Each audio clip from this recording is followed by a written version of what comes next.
देखेंगे BA second year third semester political science में objective question. तीसरा यूनिट है जिसका नाम है लोकतांत्रिक विकेंद्रीकरण का प्रभाव, शहरी और स्थानीय शासन, भारतीय संविधान का 73 एवं 74 संविधान संशोधन।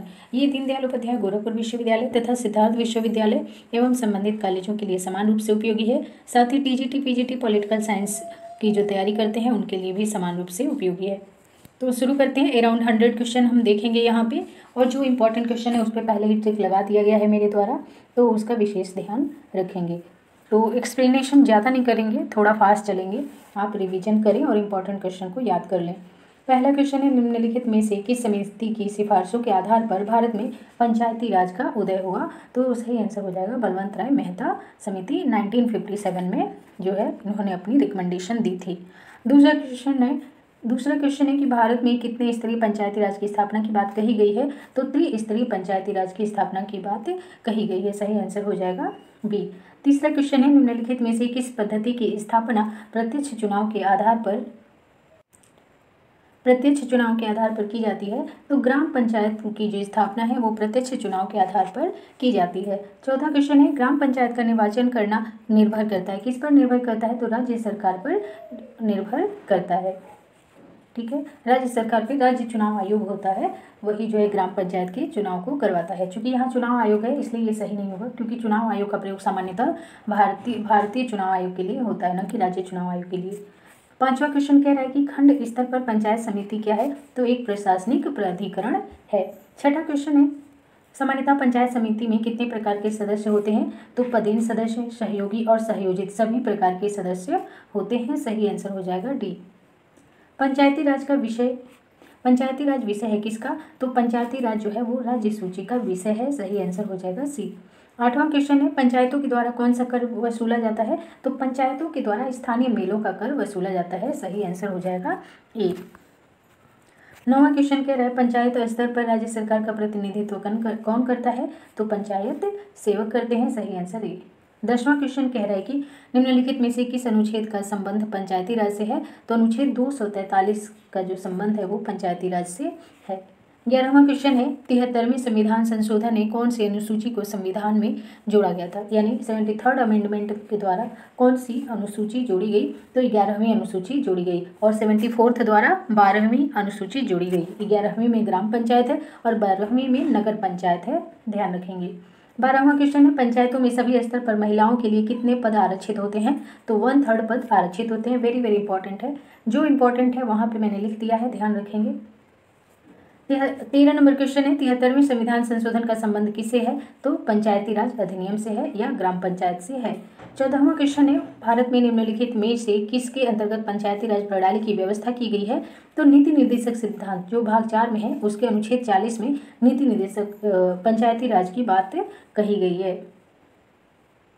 15 नंबर क्वेश्चन है कि पंचायत की चुनाव कराने हेतु निर्णय किसके द्वारा लिए जाते हैं? तो राज्य सरकार के द्वारा निर्णय लिया जाता है। 16वां क्वेश्चन है, भारत सरकार द्वारा सामुदायिक विकास योजना की शुरुआत कब की गई थी? 2 अक्टूबर 1952 को सामुदायिक विकास योजना की शुरुआत की गई थी। यहाँ पर आप आंसर भी देख सकते हैं। 17वां क्वेश्चन कह रहा है, खंड स्तर पर पंचायत समिति क्या है? तो खंड स्तर पर पंचायत समिति क्या है? एक परामर्शदात्री समिति है। 18वां क्वेश्चन है कि संविधान संशोधन के तहत महिलाओं को 1/3 सीटें आरक्षित की गई हैं। तो 73rd अमेंडमेंट के द्वारा महिलाओं के लिए 1/3 सीटें आरक्षित की गई हैं। कहाँ पे? पंचायतों में, ग्राम पंचायतों में।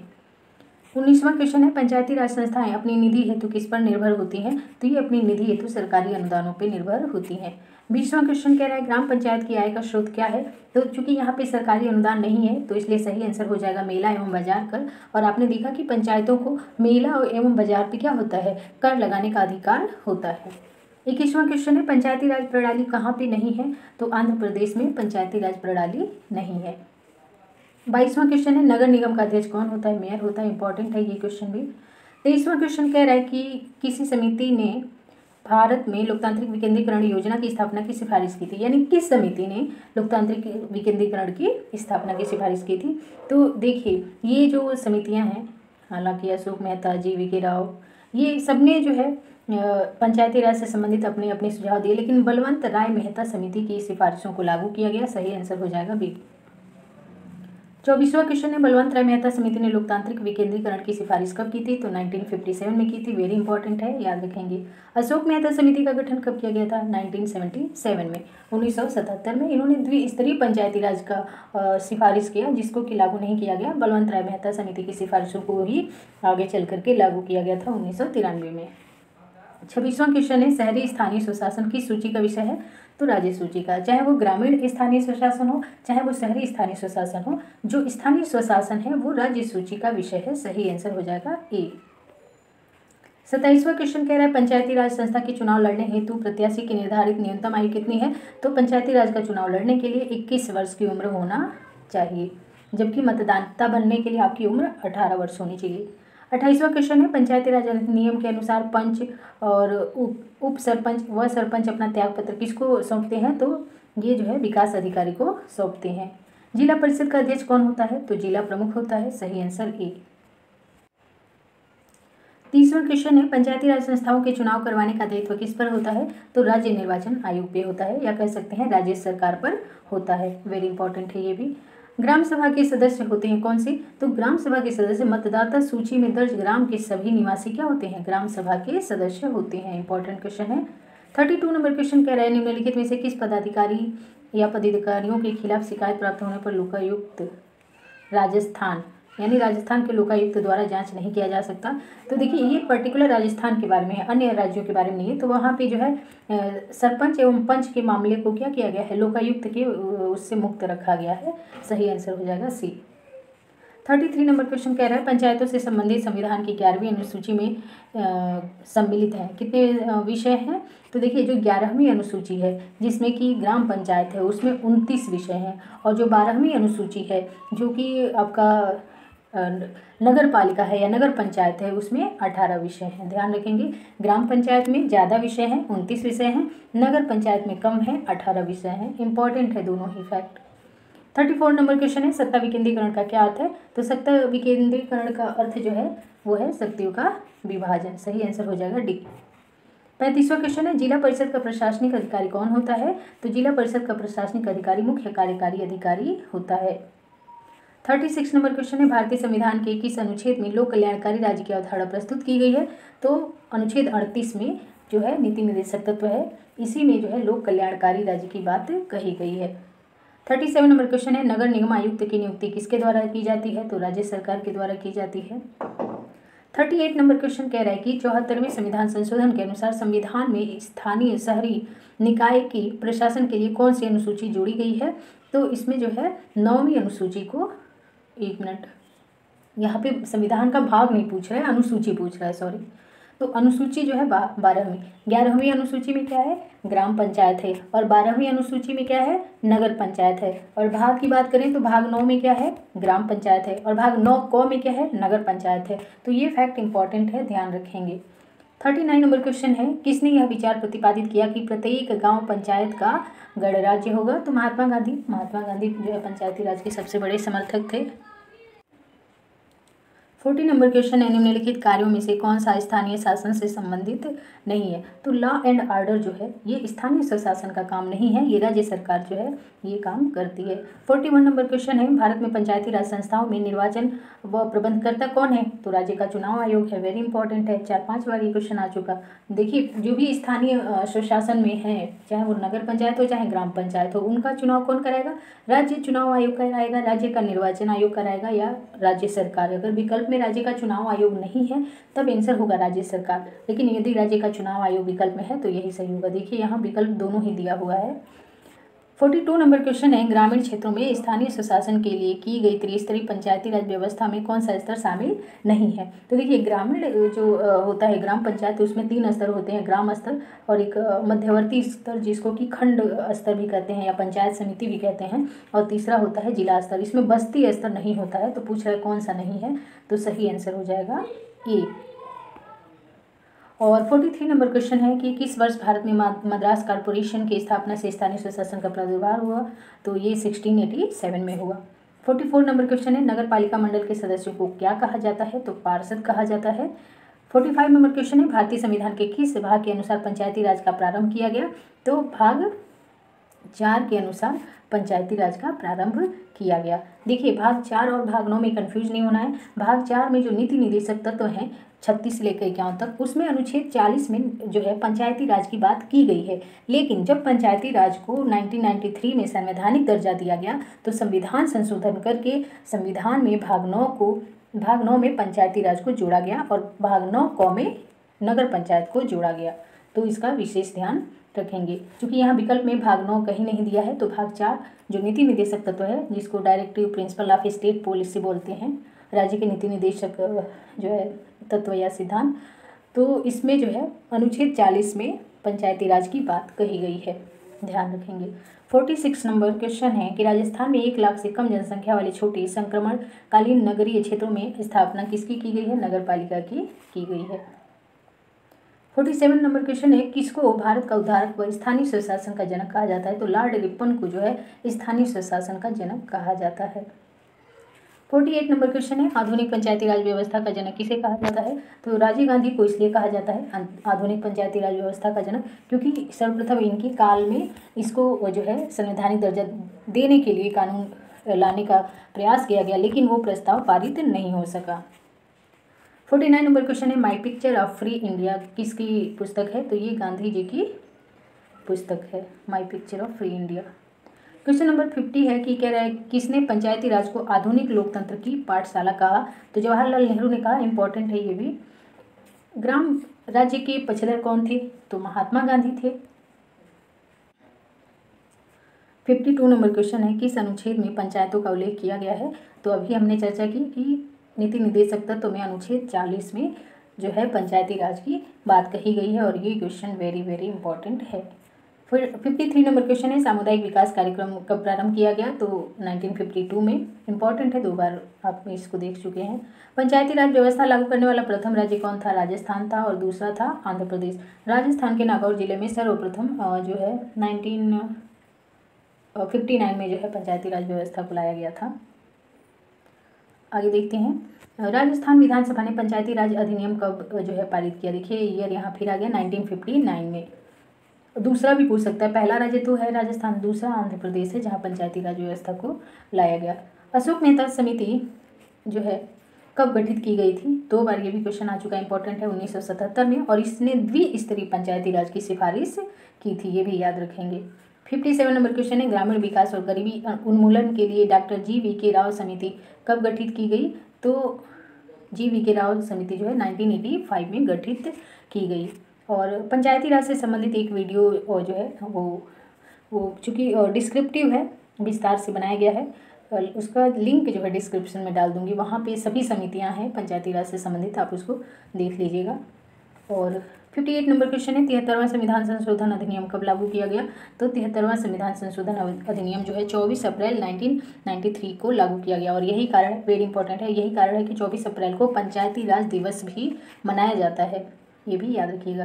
59 नंबर क्वेश्चन है 73वां संविधान संशोधन अधिनियम जो है द्वारा संविधान में कौन सा भाग जोड़ा गया? भाग 9 जोड़ा गया। किसके द्वारा? 73वें द्वारा। और 74वें द्वारा भाग 9 क जोड़ा गया।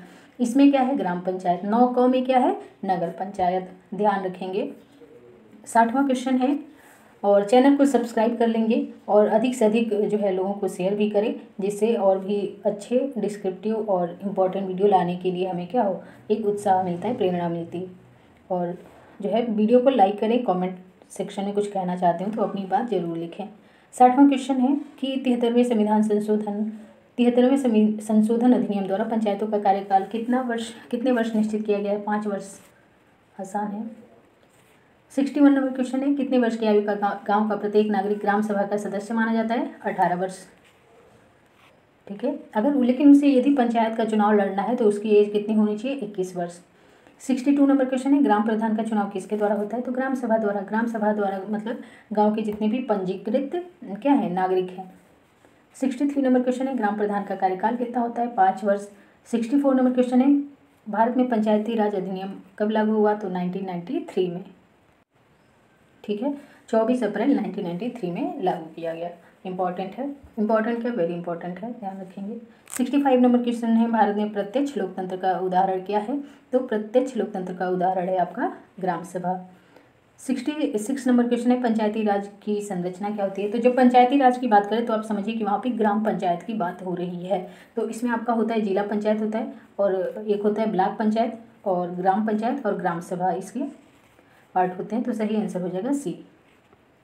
67 नंबर क्वेश्चन है कि निम्नलिखित राज्यों में से कौन से राज्य ने स्थानीय स्वशासन संस्थानों के निर्वाचित सदस्यों को हटाने का प्रावधान किया था, यानी राइट टू रिकॉल, वापस बुलाने का अधिकार, ये वाला जो प्रावधान लाया गया ये मध्य प्रदेश में लाया गया, इंपॉर्टेंट है। फिर से इसी के बारे में दूसरा क्वेश्चन है कि स्थानीय स्वशासन संस्थान से निर्वाचित सदस्यों को हटाने के लिए राइट टू रिकॉल, रिफॉल नहीं है, राइट टू रिकॉल, वापस बुला लेना द्वारा प्रावधान को निष्पादित किया गया है, किसके द्वारा, मध्य प्रदेश के द्वारा। 69 नंबर क्वेश्चन है, निम्नलिखित में से कौन पंचायती राज से संबंधित है। तो बलवंत राय मेहता आयोग जो है पंचायती राज से संबंधित है। बलवंत राय मेहता समिति को गठित किया गया था, किस लिए, पंचायती राज के लिए। 71 नंबर क्वेश्चन है, निम्नलिखित में से कौन सा कार्य ग्राम पंचायत प्रशासनिक का कार्य नहीं है। तो काले शिक्षा उपलब्ध कराना ये जो है ग्राम पंचायत का कार्य नहीं है। 62 नंबर क्वेश्चन है, निम्नलिखित में से किस संविधान संशोधन द्वारा शहरी स्थानीय निकाय की स्थापना की गई। वेरी वेरी इंपॉर्टेंट है, कई बार आप देख चुके। शहरी स्थानीय निकाय 74वें संविधान संशोधन द्वारा स्थापित की गई थी, और ग्रामीण स्थानीय निकाय 73वें द्वारा। 73 नंबर क्वेश्चन है कि राज्य निर्वाचन आयोग नगर पालिका के चुनाव पर निगरानी और नियंत्रण रखता है, किस आर्टिकल के तहत। डी इसमें सही आंसर होगा, अनुच्छेद 241 के तहत।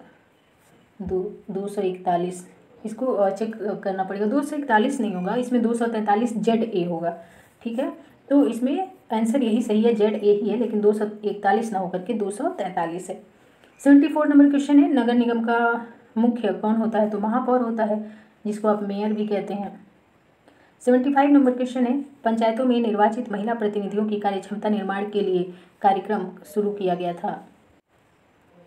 तो इसमें सही आंसर हो जाएगा राज्य झारखंड के द्वारा। 76 नंबर क्वेश्चन है कि कौन सा स्थानीय सरकार का मामला नहीं है। तो लॉ एंड ऑर्डर, कानून और व्यवस्था जो है ये स्थानीय सरकार का मामला नहीं है, ये पंचायती राज का मामला नहीं है, ये राज्य का मामला है। लॉ एंड ऑर्डर को मेंटेन करना किसका मामला है, राज्य का मामला है। 77 नंबर क्वेश्चन कह रहा है कि राज्य सरकार के संबंध में स्थानीय सरकार द्वारा निम्न में से किसका प्रयोग किया जाता है। तो प्रत्यायोजित अधिकार का प्रयोग किया जाता है। लोकतांत्रिक विकेंद्रीकरण का आशय क्या है, स्थानीय सरकार, वेरी इंपॉर्टेंट है और सिंपल सा है। भारत में त्रिस्तरीय पंचायती राज प्रणाली का प्रस्ताव किसने दिया था। बलवंत राय मेहता ने। वर्ष 1977 में किसकी अध्यक्षता के अंतर्गत। देखिए वर्ष 77 से याद रखिए अशोक मेहता समिति और द्विस्तरीय पंचायती राज, ये दोनों बातें याद रखिए, इंपॉर्टेंट है, पूछा जाएगा। ग्राम पंचायत का प्रधान कौन होता है, सरपंच होता है। पंचायती राज संस्थाओं के निम्नतर स्तर पर क्या होता है। तो ग्राम सभा और पंचायत होती है, सही आंसर ए हो जाएगा। पंचायती राज संस्थाओं के उच्चतम स्तर पे कौन होता है। यहाँ पे देखिए निम्नतर पे कह रहा था तो ग्राम सभा और पंचायत होगा, और उच्चतम स्तर पे जिला परिषद होगा, ये गलत है। उच्चतम पे कौन होगा, जिला परिषद, और निम्नतर पे कौन होगा, ग्राम सभा और पंचायत। अगला क्वेश्चन है, कौन पंचायती राज की 3 स्तरीय व्यवस्था के अंतर्गत नहीं आता है। तो तहसील नहीं आता है। देखिए ग्राम होता है, खंड होता है और जिला होता है, ठीक है, इसको ध्यान में रखेंगे। जो खंड है इसी को आप मध्यवर्ती या ब्लॉक या फिर पंचायत समिति आदि नामों से जानते हैं। इसमें 85 नंबर क्वेश्चन कह रहा है कि पंचायती राज की आधारशिला क्या है। तो ग्राम सभा है, क्योंकि ग्राम सभा ही तो चुनती है पंचायती राज को, और गांव के सभी पंजीकृत मतदाता ग्राम सभा के सदस्य होते हैं। और जो ग्राम सभा है वो क्या है, प्रत्यक्ष लोकतंत्र का आधार है, ये भी ध्यान रखेंगे। 86 नंबर क्वेश्चन है, पंचायत समिति का मुख्य निष्पादक कौन होता है। तो पंचायत समिति का मुख्य निष्पादक जो है खंड विकास अधिकारी होता है, ठीक है। तो देखिए क्वेश्चन में ही आंसर यहाँ पे छुपा हुआ है, पंचायत समिति। और पंचायत समिति कहाँ पे पाई जाती है, खंड स्तर पे पाई जाती है, जिसको आप ब्लॉक स्तर कहते हैं या मध्यवर्ती स्तर कहते हैं, ठीक है। तो सही आंसर इसमें डी हो जाएगा। तो देखिए इसी में आंसर छुपा हुआ है। पंचायत समिति जो है, जो दूसरा स्तर होता है ग्राम पंचायत का, जैसे पहला हो गया आपका ग्राम पंचायत, फिर आपका होता है ब्लॉक पंचायत, जिसको कि खंड पंचायत कहते हैं या पंचायत समिति कहते हैं या मध्यवर्ती स्तर कहते हैं, और तीसरा होता है जिला परिषद। तो ये खंड स्तर पे होता है, तो इसका जाहिर सी बात है निष्पादक कौन होगा, खंड विकास अधिकारी ही होगा। 87 नंबर क्वेश्चन कह रहा है, जिला परिषद का मुख्य कार्य क्या है। तो समन्वय एवं पर्यवेक्षण इसका मुख्य कार्य है। पंचायती राज की मुख्य उपलब्धि क्या है। तो इसने क्या किया है, राजनीतिक चेतना का लोगों में विकास किया है। देखिए अगला जो क्वेश्चन है 89 नंबर कह रहा है, पंचायती राज की प्रमुख समस्या क्या है। ठीक है, पंचायती राज की समस्या देखें तो निर्धनता और शिक्षा दोनों ही है। ठीक है, तो दलगत राजनीति यहाँ पे नहीं होगी, राष्ट्रीय स्तर पर ऐसी राजनीति पाई जाती है। निर्धनता पंचायती राज, देखिए इसमें बी ही सही आंसर होगा। ठीक है, पंचायती राज की बात कर रहा है, न कि लोगों की बात कर रहा है। 90 नंबर क्वेश्चन है, 90 नंबर क्वेश्चन, स्थानीय सांसद और विधायक किसके पदेन सदस्य होते हैं, तो जिला परिषद के। देखिए इंपॉर्टेंट क्वेश्चन है, पूछा जा सकता है, क्योंकि आप थोड़ा इसके बारे में अवेयर कम होंगे। जो स्थानीय सांसद होते हैं और विधायक होते हैं, उन्हें अगर वो उस एरिया से हैं तो उन्हें जिला परिषद में क्या होता है, पदेन सदस्यता प्राप्त हो जाती है। इंपॉर्टेंट है। 91 नंबर क्वेश्चन है, पंचायती राज व्यवस्था ने संवैधानिक दर्जा कब प्राप्त किया, तो 24 अप्रैल 1993 में, और इसीलिए 24 अप्रैल को पंचायती राज दिवस मनाया जाता है। और ये भी जानिए कि 2023 में पंचायती राज की हम 30वीं वर्षगांठ मना रहे हैं, क्योंकि 1993 में ये लागू हुआ था और पूरे 30 वर्ष इसको हो गए हैं 2023 में। 92 नंबर क्वेश्चन है, पंचशील सिद्धांत किससे संबंधित है, तो ये विदेश नीति से संबंधित है। 93 नंबर क्वेश्चन है, स्थानीय स्वशासन किस प्रकार का सरकार का आधार है, तो लोकतांत्रिक व्यवस्था वाली सरकार का ये आधार है। सही आंसर हो जाएगा ये, एक तरीके से प्रत्यक्ष लोकतंत्र का साधन है ये। और 94 नंबर क्वेश्चन है, जिला का सर्वोच्च अधिकारी कौन होता है, डीएम होता है। वेरी इंपॉर्टेंट है और वेरी इजी भी। 95 नंबर क्वेश्चन है, पंचायत समिति का क्षेत्र क्या होता है, तो देखिए यहाँ पे गांव नहीं होगा, पंचायत समिति का क्षेत्र खंड होगा, क्योंकि पंचायत समिति कहाँ पे स्थापित होती है, खंड स्तर पे ही तो स्थापित होती है, तभी तो उसको खंड पंचायत या ब्लॉक पंचायत या मध्यवर्ती स्तर कहा जाता है। सही आंसर हो जाएगा डी। तो आई होप कि वीडियो आपके लिए हेल्पफुल है। चौथा यूनिट हम जल्दी देखेंगे, 8वां यूनिट देखेंगे। अगर आप ये आपका कहना है कि जो है ये गाइड से क्यों है, ये देखिए आपके पूरे सिलेबस को कवर करता है, प्लस इसमें प्रीवियस ईयर क्वेश्चन भी हैं। इवन आप देखिए कि 22-23 में जो पेपर हुआ था उसके क्वेश्चन भी इसमें दिए हुए हैं, तो ये आपको बहुत हेल्प करेगा। यदि आप इसको टोटली पूरा कंप्लीट करते हैं 8वां यूनिट को, तो आपका इतना कमांड हो जाएगा कि आप अराउंड 90% तक क्वेश्चन को एग्जाम में बहुत अच्छे से हैंडल कर लेंगे। ठीक है, तो आप इसको रिवीजन करते रहें। बाकी जो है बाद में मैं देखूंगी तो कुछ हैंड रिटन क्वेश्चन जो मुझे इंपॉर्टेंट लगता है उसका भी एक वीडियो बना दूंगी। बाकी रिवीजन करते रहिए, गाइड है कोई बात नहीं, इसमें थोड़ा एक्सप्लेनेशन आपको मिल जाता है और सुनने से अधिक याद होता है और समझ में भी आता है। तो आई होप कि आपको इसका पूरा लाभ मिले। धन्यवाद।